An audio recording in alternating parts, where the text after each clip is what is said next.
हिमालय के ऊंचे चोटियों में, जहां पहाड़ आसमान को छूते हैं, एक जंगल था। इसे फुसफुसाते जंगल कहते थे, क्योंकि हवा इसके उलझे रास्तों से अजीब आवाजें ले जाती थीं, कराहना, रोना और फुसफुसाहट। गांव वाले एक भूतिया मौजूदगी की बात करते थे, एक बुरी शक्ति जो यहां रहती थी। कहते हैं कि एक शक्तिशाली डायन ने जंगल को श्राप दिया था। कई बहादुर लोग जंगल में जाने की हिम्मत करते रहे, लेकिन कोई नहीं लौटा। उनके गायब होने से जंगल के बारे में कहानियां और मजबूत होती गईं। माता पिता अपने बच्चों को डायन के श्राप की कहानियों से डराते थे। फुसफुसाते जंगल रहस्य की जगह बने रहे, हमेशा एक भयानक खामोशी में डूबे रहे। विशाल हिमालय की तलहटी में बसा ओखेवन गांव फुसफुसाते जंगल की छाया में रहता था। डायन के श्राप के बाद से कई पीढ़ियां बीत चुकी थीं। हर एक को वह डर विरासत में मिला था, जो जंगल से सुबह की धुंध की तरह चिपका हुआ था। गांव वाले बहुत अंधविश्वासी थे। उनका जीवन प्राचीन परंपराओं और ठंडी सर्दियों की रातों में जलती आग के चारों ओर फुसफुसाई जाने वाली कहानियों से तय होता था। वे पेड़ों के बीच टिमटिमाती अजीब रोशनी और अंधेरे से आती हुई आत्माओं की आवाजों की बात करते थे। कुछ लोगों ने इन कहानियों को केवल कल्पना बताया, जो डर और अनजान से पैदा हुई थी। लेकिन जब पहाड़ों से हवा चलती थी और जंगल से रोने की आवाजें लेकर आती थीं, तो सबसे दृढ़ संशयवादी को भी अपनी रीढ़ में कंपकंपी महसूस होती थी। जंगल की मौजूदगी गांव पर एक निरंतर बोझ थी। इसकी गहराई में छिपे अंधेरे की याद दिलाती थी। यह एक ऐसी जगह थी जहां डर सिर्फ एक एहसास नहीं, बल्कि एक ऐसी चीज थी जो उनके जीवन के हर पहलू में व्याप्त थी। ओखेवन के बीच में 4 दोस्त रहते थे।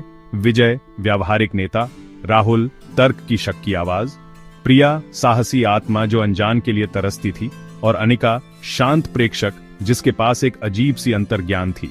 एक अटूट बंधन से बंधे, उनके अंदर रोमांच की प्यास और एक जलती हुई जिज्ञासा थी जिसे गांव की फुसफुसाहट बुझा नहीं सकती थी। फुसफुसाते जंगल की कहानी ने उन्हें डराया और उत्सुक भी किया। एक ठंडी शाम, जब सूरज गांव में लंबी परछाई डाल रहा था, तो उन्होंने खुद को जंगल के किनारे पर पाया।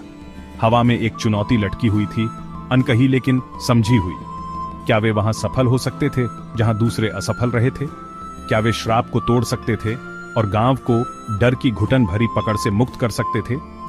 दृढ़ संकल्प से एक दूसरे को देखा और उन्होंने फुसफुसाते जंगल में जाने और कहानी के पीछे के सच का पता लगाने का समझौता किया। उनके दिल आशंका और उत्साह के मिश्रण से धड़क रहे थे। वे अनजान में कदम रखने वाले थे। उनकी दोस्ती ही उस अंधेरे के खिलाफ उनका एकमात्र हथियार थी, जो उनका इंतजार कर रहा था। भाग 4, अनजान गहराई में। जैसे ही सुबह की पहली किरणों ने पहाड़ की चोटियों को चूमा, चारों दोस्त साहस और जिज्ञासा से लैस फुसफुसाते जंगल की दहलीज पार कर गए। हवा भारी हो गई, गीली मिट्टी और सड़ते पत्तों की गंध से भरी हुई। धूप घने पेड़ों से मुश्किल से निकल पा रही थी, लंबी भयानक परछाई डाल रही थी जो उनके चारों ओर नाच रही थी। जंगल भयानक रूप से शांत था, सिवाय उनके पैरों के नीचे पत्तों की हल्की आवाज और दूर कहीं कौवे के कांव के। पत्तों की हर सरसराहट, टहनी के हर टूटने से उनकी रीढ़ में कंपकंपी दौड़ जाती थी। जैसे जैसे वे आगे बढ़ते गए, पेड़ उन पर बंद होते गए।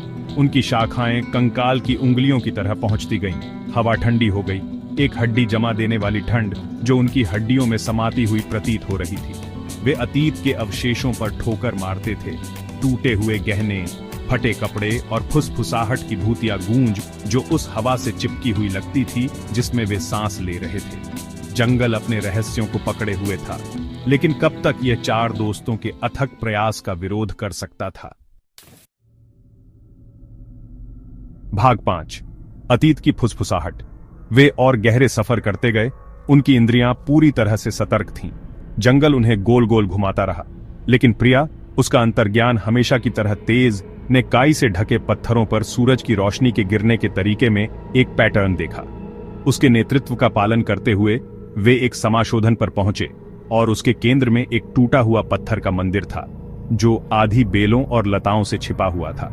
उन्हें एहसास हुआ कि यही फुसफुसाहट का स्रोत था। उनके दिल तेजी से धड़क रहे थे। जैसे जैसे वे मंदिर के पास पहुंचे, फुसफुसाहट तेज, स्पष्ट होती गई। वे विश्वासघात, ठुकराए गए प्यार और समय के साथ गूंजते बदले की बात करती थी। डायन का दर्द और गुस्सा पत्थरों से गूंज रहा था, उसके दुखद भाग्य की एक स्पष्ट तस्वीर पेश कर रहा था। उन्हें डायन के प्रति सहानुभूति का अनुभव हुआ।